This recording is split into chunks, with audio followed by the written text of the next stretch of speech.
मैं कांग्रेस का एक सिपाही हूं, कांग्रेस का एक नेता हूं।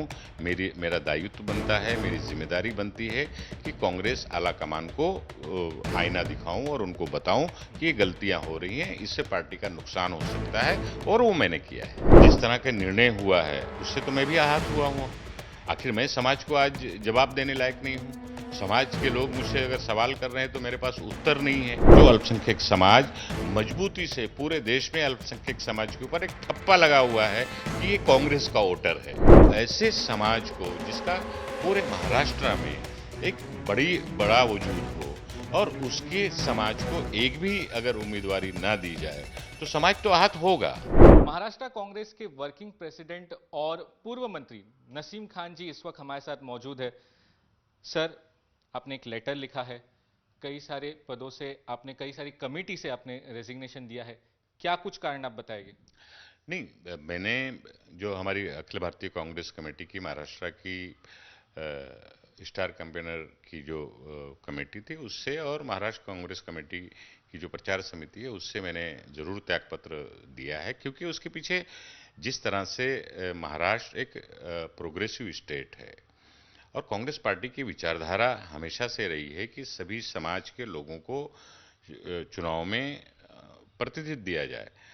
अब लोकसभा के महाराष्ट्र में महाविकास आघाड़ी 48 सीट पर चुनाव लड़ रही है, एक भी सीट पर अल्पसंख्यक समाज का उम्मीदवार नहीं दिया गया है। ये तमाम सारी चीज़ों को लेकर महाराष्ट्र के जो अल्पसंख्यक समाज के जो संगठन हैं, जो कम्युनिटी लीडर्स हैं, और कांग्रेस में भी जितने भी हमारे लीडर्स हैं मुंबई में, महाराष्ट्र के, सब में बहुत नाराज़गी है। और क्योंकि मैं कांग्रेस का फेस महाराष्ट्र में हूँ माइनॉरिटी में, तो लोग मुझे ही फ़ोन करते हैं और गुस्सा जता रहे हैं कि कांग्रेस पार्टी ने एक भी अल्पसंख्यक समाज के उम्मीदवार को टिकट नहीं दिया है, क्या हो रहा है, ऐसा है वैसा है। बहुत सारी नाराज़गियां लोगों की देखने को मिली है मुझे कल से। तो मैंने ये तय किया है कि कम से कम मैं कैंपेन कमेटी से, प्रचार से अपने आप को दूर रखूं, क्योंकि आज मैं भी नाराज हूं इस बात को लेके कि महाराष्ट्र में 48 में से एक भी उम्मीदवार क्यों नहीं। कम से कम एक उम्मीदवार देना चाहिए, जो हमेशा से परंपरा रही है। एक या दो प्रतिनिधित्व हमेशा से लोकसभा का उम्मीदवार दिया जाता रहा है महाराष्ट्र में कांग्रेस की तरफ से। तो इसलिए मैंने दोनों कमेटियों से त्यागपत्र दिया है, क्योंकि मेरे पास आज जवाब देने के लिए शब्द नहीं है। मैं कैंपेन करने जाऊंगा, प्रचार करने जाऊंगा, तो महाराष्ट्र में लोग पूछेंगे, मिलेंगे, संगठन के लोग मिलेंगे, अलग अलग कम्युनिटी लीडर्स मिलेंगे, आपकी पार्टी ने क्यों नहीं उम्मीदवारी दी। तो आखिर मैं उन्हें क्या समझाऊंगा, क्या मैं उत्तर दूंगा। तो मैंने अपने आप को इस तरह से इसमें किनारे किया है, और जो भावना है महाराष्ट्र में कांग्रेस आलाकमान के लोगों तक पहुंचाना मेरा दायित्व है, और वो मैंने पहुंचाया है।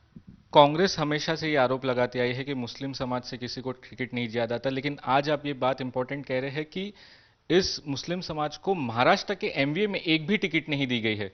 तो क्या कुछ वजह आपको लगती है? क्या आप आला कमान से इसके बारे में बात करेंगे, या अभी भी कुछ हल निकल सकता है? नहीं, सवाल हल निकालने का नहीं है। सवाल, अगर कहीं कोई पार्टी में, हमारी पार्टी राष्ट्रीय स्तर की पार्टी है, सबसे पुरानी इस देश की राजनीतिक पार्टी है, जिसने इस देश को आज़ादी दिलाई है, ये वो पार्टी है। और हमारे नेताओं ने, गांधी नेहरू परिवार ने अपनी जान की कुर्बानी देकर इस देश को मजबूत करने के लिए प्रयास किया है। सभी समाज को न्याय देने का हमेशा से निर्णय कांग्रेस पार्टी लेती रही है, कांग्रेस की एक विचारधारा रही है। आखिर आज ऐसी क्या मजबूरी रही जो महाराष्ट्र की 48 लोकसभा में एक भी सीट नहीं दी गई। तो कहीं ना कहीं बीच के जो लोग होते हैं, जो गलत फैसले करते हैं या करवाने में भूमिका अदा करते हैं, उनको एक्सपोज करना भी हमारी जिम्मेदारी है, ताकि दोबारा पार्टी की तरफ से इस गलत निर्णय ना हो। यानी कि संजय निरुपम ने भी एक बार कहा था कि कुछ लॉबियां चल रही है कांग्रेस पार्टी में, और उस लॉबियों के वजह से ही गलत फैसले लिए जा रहे हैं। तो मैं कोई संजय निरुपम की बात से कोई सहमत नहीं हूं।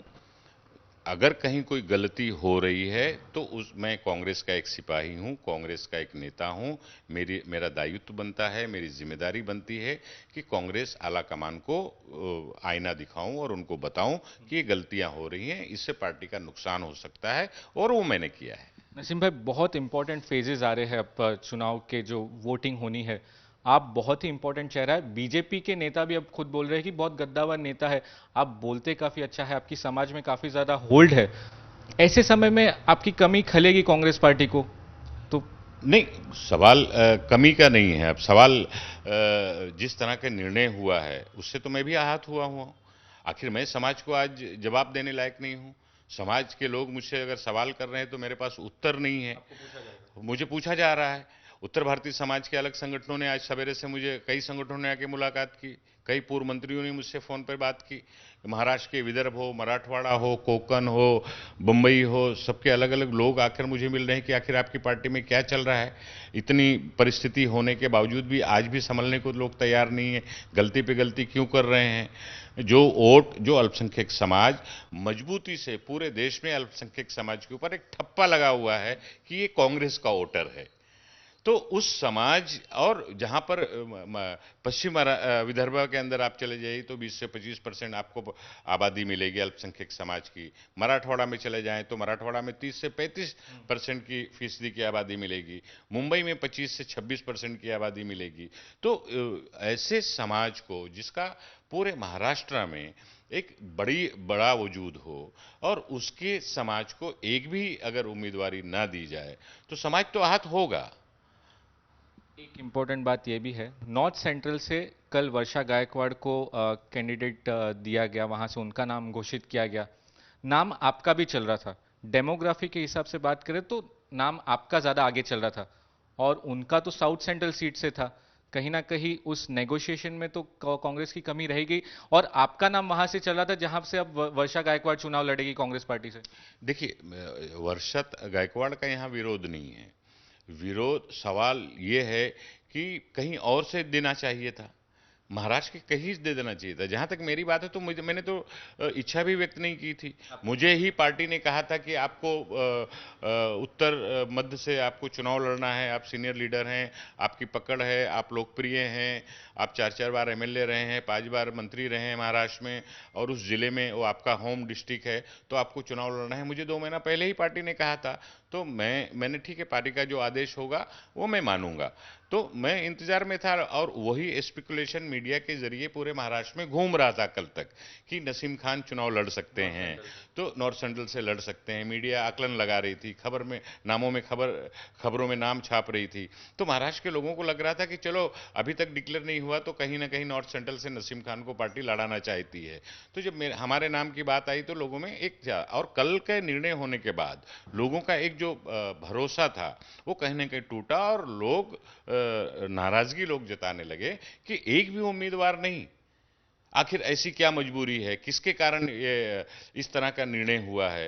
ये तमाम सारी चीजें, बहुत सारी चीजें जो मैं मीडिया में बात नहीं करना चाहता। मैं पार्टी फोरम पे पार्टी के अपने नेताओं को, मुझे एक पार्टी के सिपाही होने के नाते जो खामियां हैं, गलतियां हैं, कमियां हैं, उसको बताना मेरा दायित्व है, मेरी जिम्मेदारी है। वो मैं पार्टी आलाकमान को बताऊंगा समय पे। नसीम भाई, कांग्रेस को तो इफेक्ट होगा ही। नॉर्थ सेंट्रल से आप चुनाव लड़ सकते थे, आपको जब बोला गया फिर भी आपको वहां से टिकट नहीं देगी, तो समाज तो आहत होगा, कांग्रेस को इसको कहीं ना कहीं नुकसान होगा। आप तो कह रहे हैं आप कैंपेन ही नहीं करेंगे पूरे इलेक्शन में। नहीं, आखिर मेरे पास मुझे भी तो समाज को, मैं जिस समाज का नेतृत्व करता हूं उस समाज को उत्तर देने के लिए मेरे पास भी शब्द होने चाहिए। मेरे पास भी कहीं ना कहीं उसके लिए उनके पास, उनको समझाने के लिए वक्तव्य होना चाहिए। क्योंकि मैं आज पूरे देश में अगर घूमता हूं कांग्रेस पार्टी के लिए, अगर महाराष्ट्र में मैं कैंपेन करता हूं, पहले और दूसरे चरण में मैं कैंपेन करके आया, मैं लोगों से मैंने कहा कि इस देश को बचाने की लड़ाई में आप कांग्रेस को साथ दीजिए, देश की महंगाई को खत्म करने के लिए कांग्रेस का साथ दीजिए, महाविकास आघाड़ी का साथ दीजिए। तो जिस समाज को मैं प्रेरित करना चाहता हूं, जोड़ना चाहता हूं, वो समाज हमसे भी तो सवाल पूछ रहा है कि आप बड़ी बड़ी बातें करते हैं, वोट मांगने की बात करते हैं, जिताने की अपने उम्मीदवारों की बात करते हैं, लेकिन हमारे समाज का तो प्रतिनिधित्व गायब है, जीरो है पूरे महाराष्ट्र में। तो ये तमाम सारी चीजें हैं जिसको लेकर मैंने ये निर्णय लिया है, ताकि कांग्रेस आलाकमान का ध्यान इस पर आए, एड्रेस कर सकूं, और जो परिस्थितियां हैं उनको बता सकूं, ताकि पार्टी से दोबारा इस तरह की कहीं गलती ना हो और पार्टी को नुकसान या खमियाजा ना भुगतना पड़े। ये मैं पार्टी के हित में निर्णय लिया हूं। आखिरी सवाल, हाईकमांड को तो आप इन्फॉर्म करेंगे, लेकिन क्या नसीम खान का कोई प्लान बी, सी, ए, कोई प्लान है? नसीम खान का ना कोई प्लान ए है, न बी है, न सी है। नसीम खान जो बोलता है वो करता है, जो करता है वही बोलता है। मैं कांग्रेस पार्टी की विचारधारा के साथ मजबूती से खड़ा हूं और गांधी नेरी परिवार का मैं आदर करता हूं। राहुल जी के नेतृत्व में मैं विश्वास व्यक्त करता हूं और उनके साथ खड़ा हूं, उनकी लड़ाई में उनके साथ खड़ा हूं। मैंने उनकी पदयात्राओं में पूरी तरह से, मेरा महाराष्ट्र में एक्सीडेंट हो गया था पदयात्रा के समय, बावजूद उनके साथ मैं चारों पांचों दिन डटा रहा, चला, क्योंकि राहुल गांधी जी इस देश को बचाने की लड़ाई एकदम निस्वार्थ होकर लड़ रहे हैं, किसी स्वार्थ के बिना लड़ रहे हैं।